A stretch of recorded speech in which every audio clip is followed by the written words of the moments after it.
السلام علیکم ورحمۃ اللہ وبرکاتہ۔ امید کرتی ہوں کہ آپ سب بالکل ٹھیک ہوں گے، اور الحمدللہ میں بھی بالکل ٹھیک ہوں۔ تو ویورز، آج کی جو ریئیکشن ویڈیو ہے وہ ہے ارطغرل ڈرامہ جو ہے اس کا ایک کریکٹر ہے ارطغرل۔ تو ہم اس کی جو سی ہسٹری ہم اس کے بارے میں آج جانیں گے کہ ان کی کیا ہسٹری ہے، اور وہ کس قوم سے تعلق رکھتے تھے، کہاں کے رہنے والے تھے۔ اور یہ چھوٹا ایک ویڈیو ہے مولانا طارق جمیل کی، جو انہوں نے اپنی اس ویڈیو میں ان کی ہسٹری کے بارے میں بتایا ہے۔ تو لیٹس اسٹارٹ دی ویڈیو، چلتے ہیں ویڈیو کی طرف۔ 446 میں آ کر شیعوں کی حکومت کو ختم کیا طغرل بیگ سلجوقی نے۔ سلجوق مسلمان ہوئے تھے محمود غزنوی کے دور میں۔ سلجوق ان کے بڑے کا نام تھا۔ تو ایک دفعہ محمود غزنوی نے سلجوق سے پوچھا، اگر مجھے تیری مدد کی ضرورت ہو تو کتنے آدمی پیش کر سکتے ہو؟ تو اس نے ایک تیر دیا، کہا یہ ایک تیر ہے میرا، کسی کو یہ تیر بھیج کر میرے علاقے میں بھیج دو تو چند گھنٹوں میں 1,00,000 تلواریں تیرا پہرا دینے کے لیے تیار ہوں، میرے پاس اتنی طاقت ہے۔ تو یہ سلجوق کی نسل میں تھا طغرل بیگ۔ اللہ تعالیٰ نے جب عرب زوال کا شکار ہو گئے اور ضعف کا شکار ہو گئے، جیسے بڑھاپے کا کوئی علاج نہیں، جب قوموں پہ زوال آتا ہے تو اس کا بھی کوئی علاج نہیں، پھر اور قوم کو جگہ ملتی ہے۔ جیسے بڑھاپا ایک فرد پہ آتا ہے، ایسے بڑھاپا قوم پہ آتا ہے۔ قوم کا بڑھاپا جوانی میں نہیں لوٹ سکتا، جیسے فرد کا بڑھاپا جوانی کی طرف نہیں لوٹ سکتا، قوم کا بڑھاپا جوانی کی طرف نہیں لوٹ سکتا۔ کوئی علاج نہیں، نئی نسل کا آنا ہی علاج ہے۔ تو عرب دھل چکے تھے، 600 سال بہت ہوتے ہیں حکومت کو، اپنی صفات گم کر چکے تھے، اب نئے خون کی ضرورت تھی۔ طغرل بیگ پہلا شخص تھا جس نے آ کر اہل سنت والجماعت کو استحکام بخشا، شیعوں کی حکومت کو ختم کیا، بغداد سے، شام سے، ان سارے علاقوں سے۔ صلاح الدین ایوبی نے اسماعیلی شیعہ کی حکومت کو ختم کیا، مصر۔ العاضد ان کا آخری خلیفہ تھا۔ صلاح الدین ایوبی نور الدین زنگی رحمۃ اللہ علیہ کا پروردہ تھا، اس کا دوست تھا، اس کے دوست بھی تھا، بچہ بھی تھا اس کے سامنے، زیادہ لکھنے پڑھنے کا شوق تھا۔ پھر اللہ تعالیٰ نے اس سے کام لیا اور اس کو مصر کا گورنر بنا کے بھیجا، مصر کی مدد کے لیے بھیجا۔ تو وہاں اس نے، صلاح الدین ایوبی نے وہاں ختم کیا، طغرل بیگ نے یہاں ختم کیا۔ تو پھر سلجوق جو تھے نا، یہ اقتدار میں آئے۔ ادھر ختم ہو گئی سلطنت بنو عباس کی، مصر ایک چھوٹی سی ترکوں کی سلطنت۔ تو اللہ تعالیٰ پھر مرکزیت کے لیے ایک نظام چلایا۔ دو لشکر آپس میں لڑ رہے ہیں ایک میدان میں، ایک جنگلی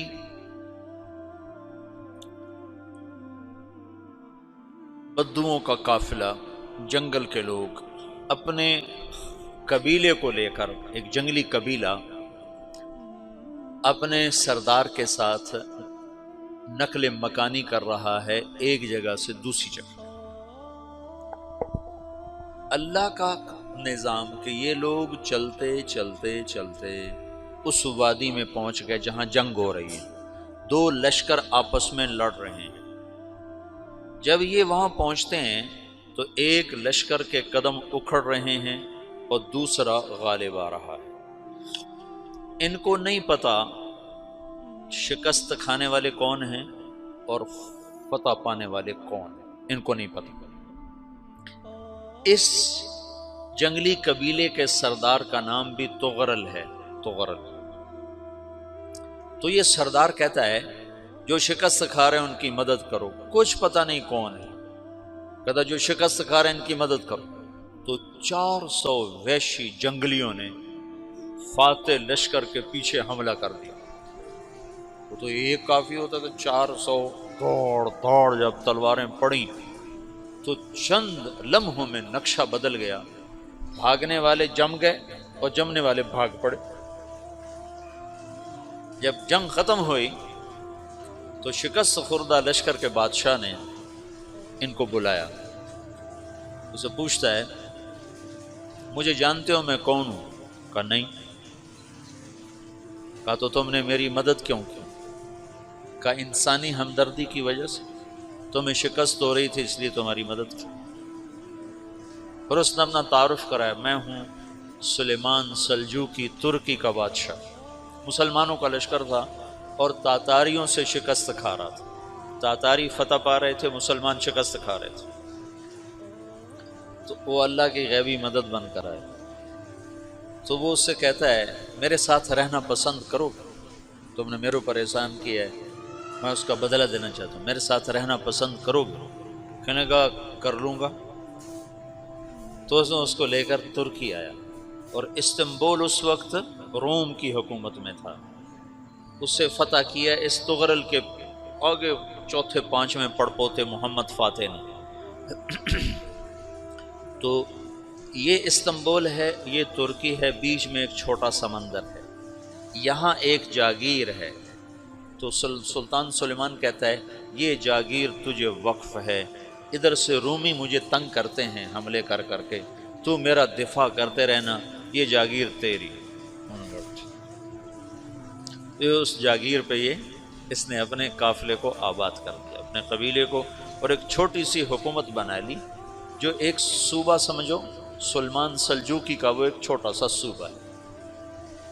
وہاں جب یہ رہ پڑا تو پھر یہ ایک شیخ کے بیت ہوتا ہے، وہاں شیخ طریقت ہے، ان کے یہاں یہ بیت ہونے جاتا ہے، وہ اس کو رات اپنے پاس ٹھہراتا ہے، تو ایک کمرے میں ان کو ان کا خادم ٹھہراتا ہے۔ یہ جب کمرے میں جاتا ہے تو سامنے دیوار میں طاقچے پر قرآن پڑا ہوا ہے، تو یہ تغرل بیگ کہتا ہے یہ کیا ہے، یہ کیا ہے؟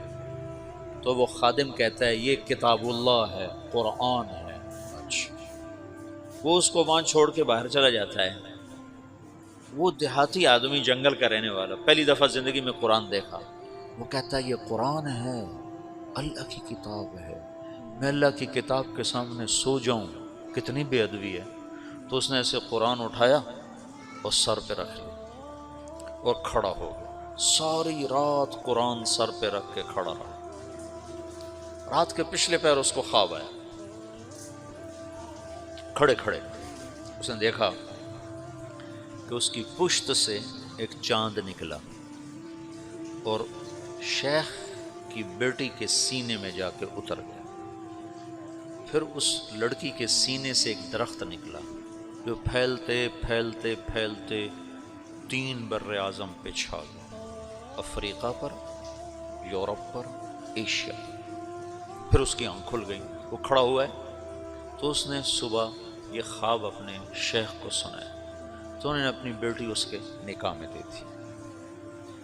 اس بیٹی سے ایک بچہ پیدا ہوا، تغرل بیگ نے اس کا نام رکھا عثمان، عثمانی ترک نام سنا ہوا، جو میں نے کل بتایا تھا کہ 1924 میں وہ خلافت ختم ہوئی۔ تو ایک بیٹا پیدا ہوا عثمان۔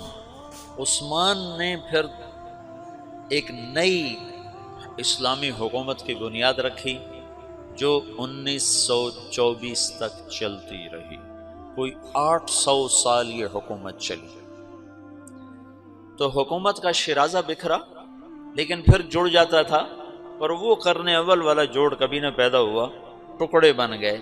ان ٹکڑوں میں اللہ لوگ پیدا کرتا رہا جو دعوت دیتے رہے، دعوت زندہ رہی۔ جو تربیت کا نظام تصوف کے ساتھ تھا، اب وہ تبلیغ کے ساتھ۔ ویورز، آپ نے یہ ویڈیو جو سے میرے ساتھ کمپلیٹ دیکھی ہوگی، اور مجھے امید ہے کہ آپ کو یہ ویڈیو پسند بھی آئی ہوگی۔ اس ویڈیو میں ہمیں ارطغرل ڈرامہ جو ہم دیکھتے ہیں، اور بہت ہی زیادہ یہ فیمس بھی ہے، تو ہم اس کو دیکھتے تو ہیں، لیکن ہمیں ان کے جو کریکٹر ہیں، ہمیں ان کی ہسٹری کے بارے میں بالکل بھی نہیں پتہ۔